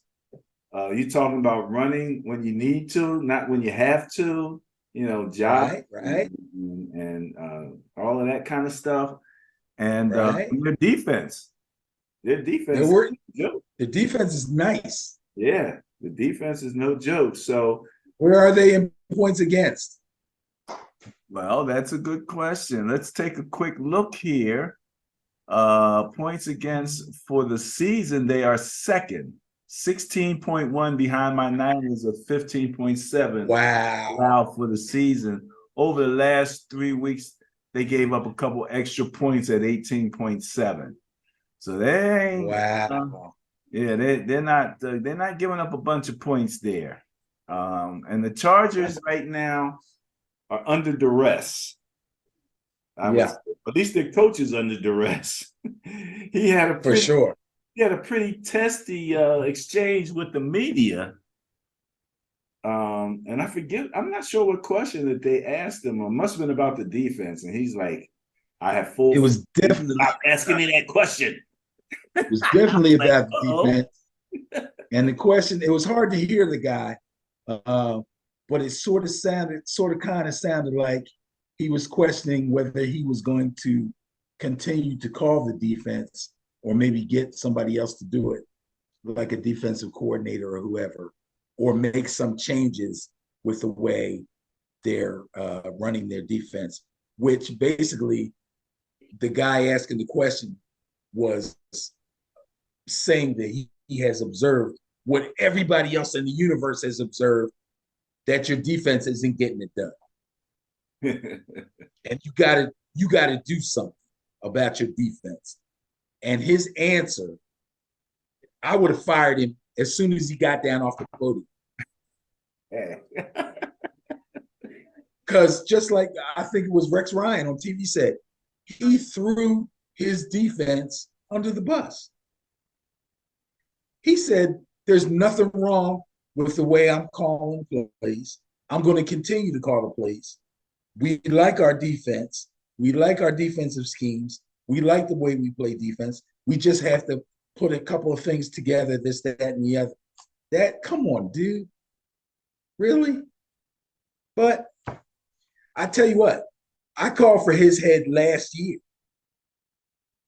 And it didn't get done. I really don't like that guy. Like, I think Ron Rivera is going to get fired, but I like Ron Rivera. This guy, this Staley dude, I don't like him. I don't know why. I just don't care for him. I really don't. Well, first of all, he's got that kind of faith. He uses the stats. What do they call them? As much analytics, and you're not a big analytics fan either. So you probably no, I'm not. But he seems to have backed off of that a little bit on the offensive side, which he knew he really needed to do. But my thing is, you're a defensive coach, and you got players. It's not like they don't have no players. They got players. I don't know. I don't know. But anyway, let's talk about this game. So the Ravens the bias is small, Benny. Look at that, 1.4. The bias is small, and it's probably small because the Chargers offense is pretty efficient. But I want to talk about the Ravens first because they're going to be on the road. They took out the Bengals 34-20, and they did it pretty methodically. I believe, and this is just me talking, that even if Joe Burrow hadn't gotten hurt, the Ravens would have still won this game. Lamar was a nice, clean, tidy 16 of 26, 264 yards. He threw 2 touchdown passes. The team ran the ball 31 times for 157 yards and another 2 touchdowns on the ground by Gus Edwards. Very efficient. The defense kept Cincinnati under control, 5 sacks, 7 quarterback hits, 5 tackles for loss, 7 passes defense. Just an all in all, quiet, clean, efficient game. The Ravens look really, really nice. Now, the Chargers offense continues to put up numbers, and the defense continues to not come up with stops when they need to. Justin Herbert was 21 of 36, 260 yards, 2 touchdowns. That's a nice day for a quarterback, any quarterback. Herbert, Austin Eckler, and Joshua Kelly did all the work on the ground, just those 3 guys. They racked up 150 yards on 24 carries between the 3 of them. The defense had 3 sacks, 7 quarterback hits, and 7 tackles for loss. But when they needed a stop with 2:33 left in the game, Jordan Love completed a drive and hit Romeo Doubs to put the Packers up, and they stayed up for good. They were able to stop the Chargers on downs the next time they got the ball, and that was the end of that. The Chargers are in a little bit of disarray. If I played defense for the Chargers, I would be very upset with my head coach right now after that interview he gave last week. I don't know if he even knows what he can do to make this defense better. But I know that the Ravens are going to come in there, and the Ravens are like a fine-tuned engine right now. They don't do anything real spectacular. They just grind you to death on offense, and they just are always in the right place on defense. They're going to be really hard for anybody to beat, especially the Chargers. So I'm going to take the Ravens on the road to win that game. Yeah, and I'll be quite honest with you, Benny. I'm taking a look at some of these numbers here, and I wanted to make sure that I did that correctly, and I did not. So that 1.4, let's change that number to 7, which still favors the Ravens. Just a little bit more. That makes a little bit more sense. Like I said, 1.4 seemed a little close to me. I had to attribute it to the Chargers offense. But that makes sense. Yeah, the net point difference was pretty strong. I simply had the turnover differential not correct, and consequently it brought it all the way down to 1.4, but it should be 7 for that. So forgive me for that, but there you go. We did make that correction here. I feel even better about my pick. Feel better now. All right. That sounds good. That sounds good. Yeah, I would go with the bias in with that situation. Well, that is the Sunday night game, Benny. Ravens at Chargers. We do have a Monday night game. All right, Benny. So Monday night, let's see who we have matched up here. We have the Bears at the Vikings. And the bias plus score of 7.2 favoring those Vikings. That makes sense completely to me. Does it make sense to you? It makes sense to me. This is a division matchup. Bears at Vikings. Now, I will say this. In a game last week that I thought had a good chance to be a blowout, the Bears went into Detroit, and doggone it if them boys didn't score the first doggone touchdown. They got a nice touchdown run from Deontay Foreman to get on the board first. I personally was shocked. Then the defense intercepted Jared Goff twice, and this all happened before the Lions even got on the scoreboard. This was a crazy game. I couldn't believe it. A Bears field goal and another Lions touchdown made the score 14-10 Lions at the half. Now, second half starts. A deep ball TD pass from Justin Fields to DJ Moore. That was a nice pass too, if I remember correctly. And 3 more field goals put the Bears up 26-14. This was a back and forth game that I thought was going to be easy pickings for Josh Dobbs and the Vikings. It was anything but. Unfortunately for the Bears, the defense faltered and the offense led in the safety for the final score 31-26. So that was the end of that. And I'll tell you the truth, the Bears showed lots of signs of life in this game. They really did. They came to play. They were on the road. They jumped on a team that's super hot, the Detroit Lions, and gave them all they could handle. But that would raise the question as to whether the Lions maybe took the Bears a little bit lightly and weren't quite ready coming out of the gate, or if they actually got caught by surprise. I think they actually got caught by surprise. I think they did. Well, I guess that kind of would be the same thing. They took them a little lightly. They didn't have their foot on the gas right away. Bears jumped on them early, but they were able to come back as they were the better team. And Fields was back, right? And Fields is back. Fields had a big game too.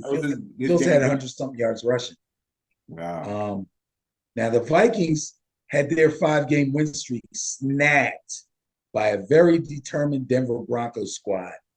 They won the game 21-20. The offense was balanced, and they put up 396. Ooh, lost. What is that?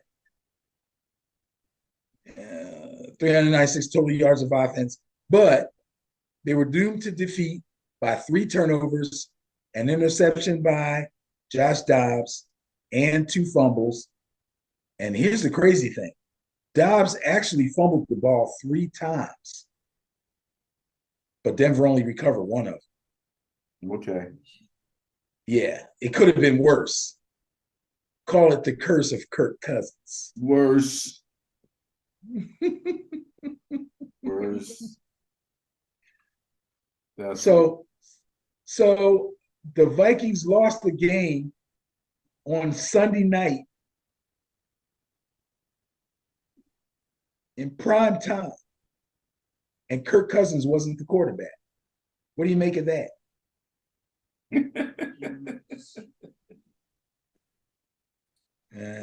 Yeah, that's what I thought. Happens. It happens. Josh that's what I say too. Josh Dobbs. That's his worst game since he's been on his hot streak. Yeah. He's been very careful with the ball. But he had a lot of trouble in that game. Yeah. So the Bears have 2 straight division games. Oh, I didn't pick a winner. I'm taking the Vikings. You're taking the Vikings. Yeah, I figured you would take the Vikings. But I'm just saying they played the Lions last week. Now they're playing the Vikings. Yeah. So it's 2 straight division contests. Yeah. And but they got to beat somebody. That's what they're gonna have to do. Mr. Fields is gonna have to get it going over there. Oh, excuse me.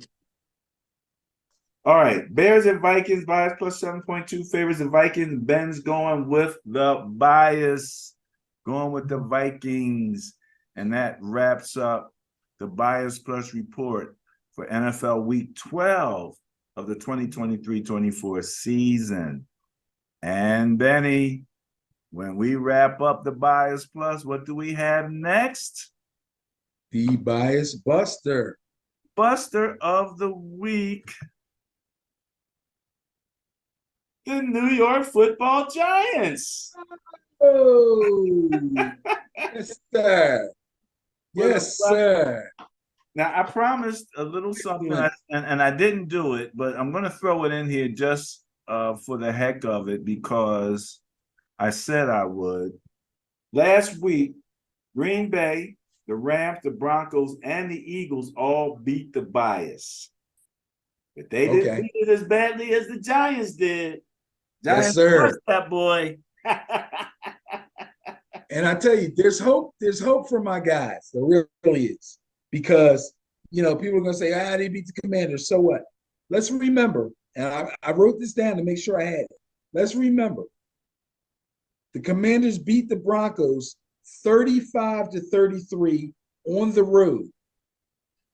They lost to the Eagles 34-31 on the road.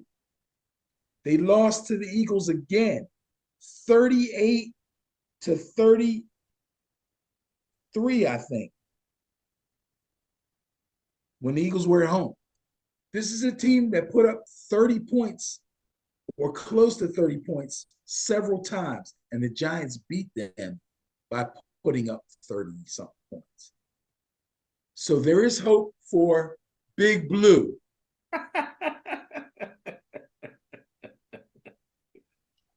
All righty. Awesome. All right, Benny. Well, that wraps that portion of the show up. I don't have anything else. What do you have before we sign off? I actually have several things. Most of them are just basic statements, and the other ones are possibly something you might want to throw in or whatever.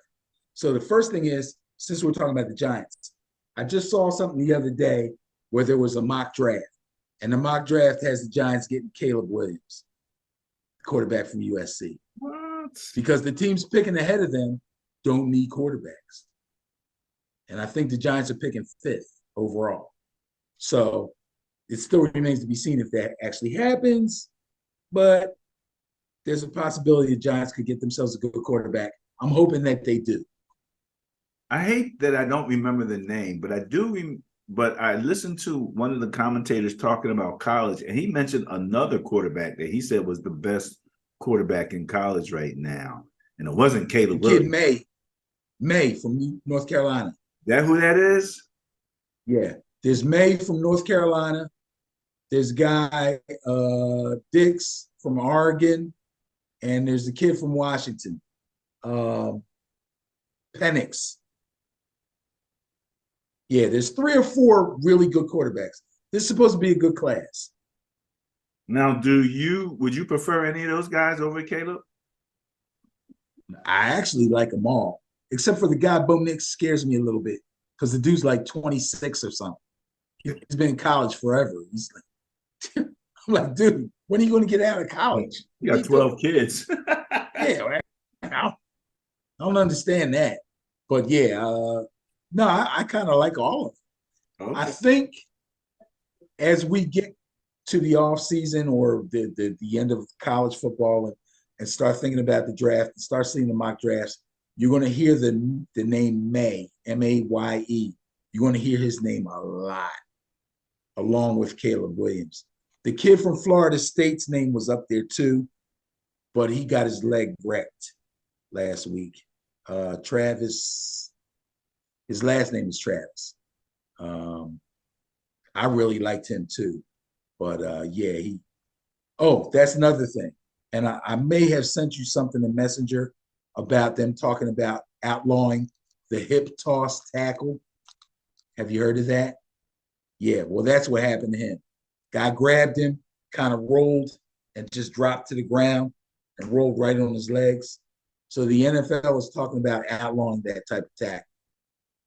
The thing is, the players, the defensive players, are not going to like that because sometimes that's the only way a smaller player can tackle a larger player.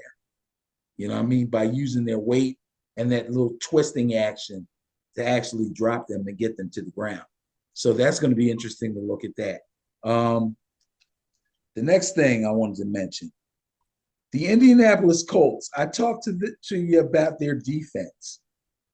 And I was saying what a good defense they were in fantasy. And then I asked you where they were on your list of points against, and they were really, really low. Yeah, I was just talking about the Colts defense. So the next thing, I'm almost done. PJ Walker. You remember we had a brief discussion in reference to what the Browns were going to do for a quarterback going into last week's game. You seemed to get a little tickle out of the fact that they were going with TTR.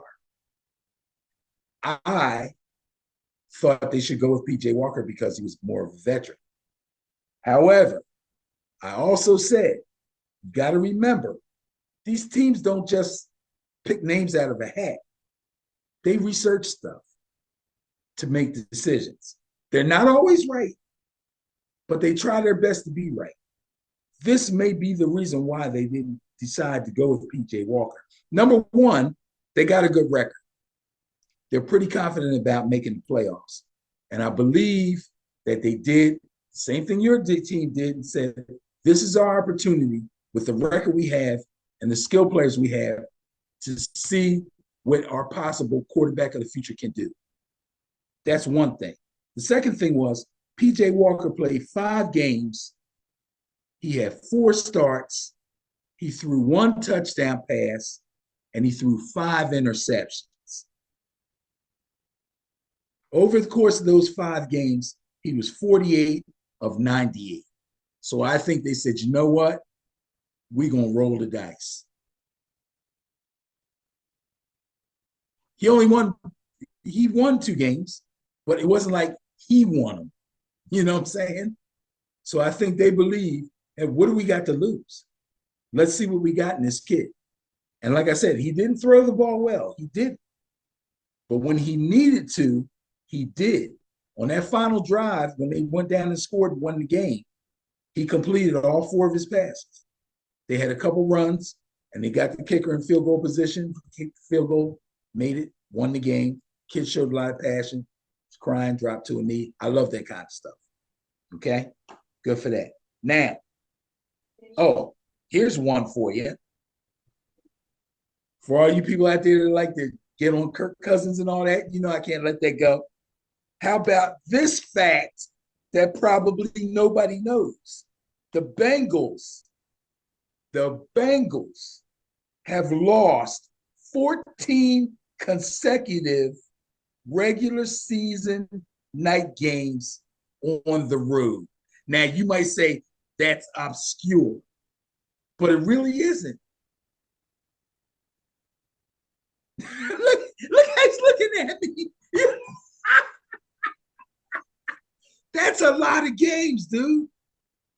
14 consecutive night game road losses. Remember how you made fun of Kirk Cousins in big time games? Prime time games? Everybody, oh, good. Prime time game. They'll probably lose because Kirk Cousins is going to choke. 14 consecutive night games on the road. That's with Joe Burrow. I'm just saying.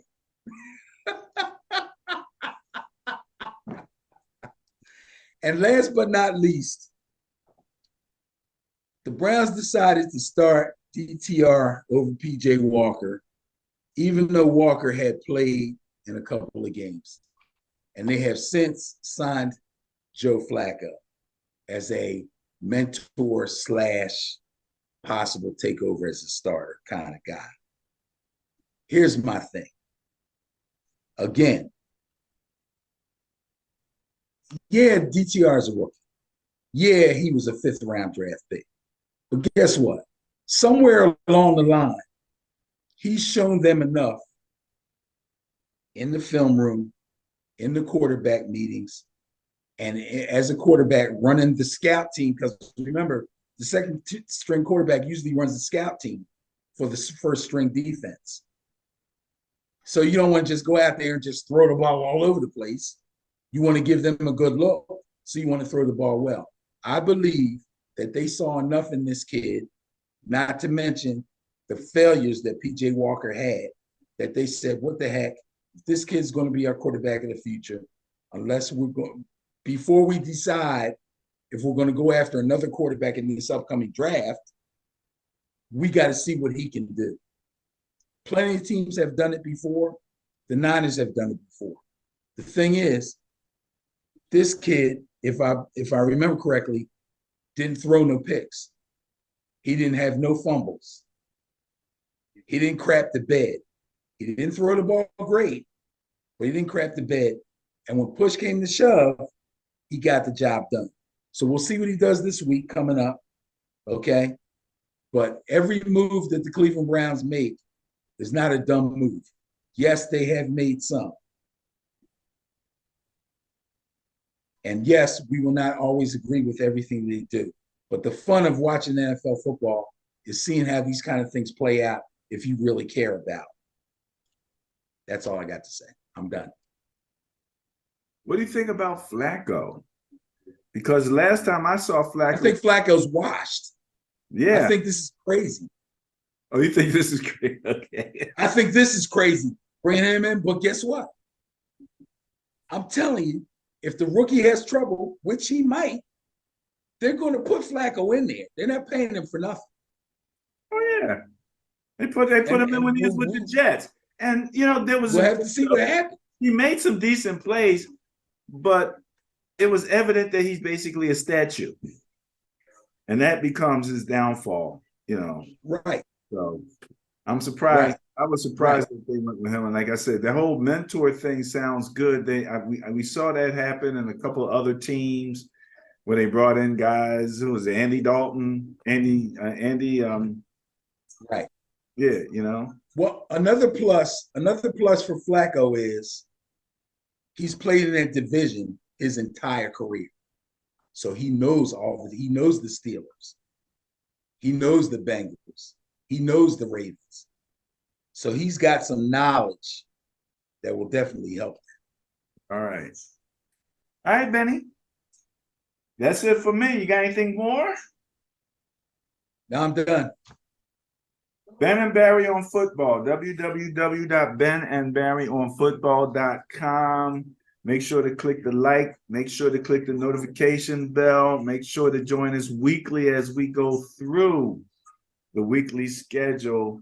And we look forward to everyone enjoying a great Thanksgiving. Don't eat too much, Benny. It's Thanksgiving, man. I'm supposed to eat too much. My wife. That's a given. Yeah, the whole trick is pacing yourself. Oh yeah. You get a plate, you eat, you chill. Get another plate, you eat, you chill. Get another plate, you eat, you chill, like that. Okay. Okay. You can't pile everything on, like you're at the buffet. And it's tempting because you are at the buffet. Basically, yeah. Basically, Yeah. Right. But It's like, do I want rice or do I want macaroni and cheese? Do I want greens or do I want string beans? But you can eat them all. You just got to take your time. How do you eat an elephant? One bite at a time.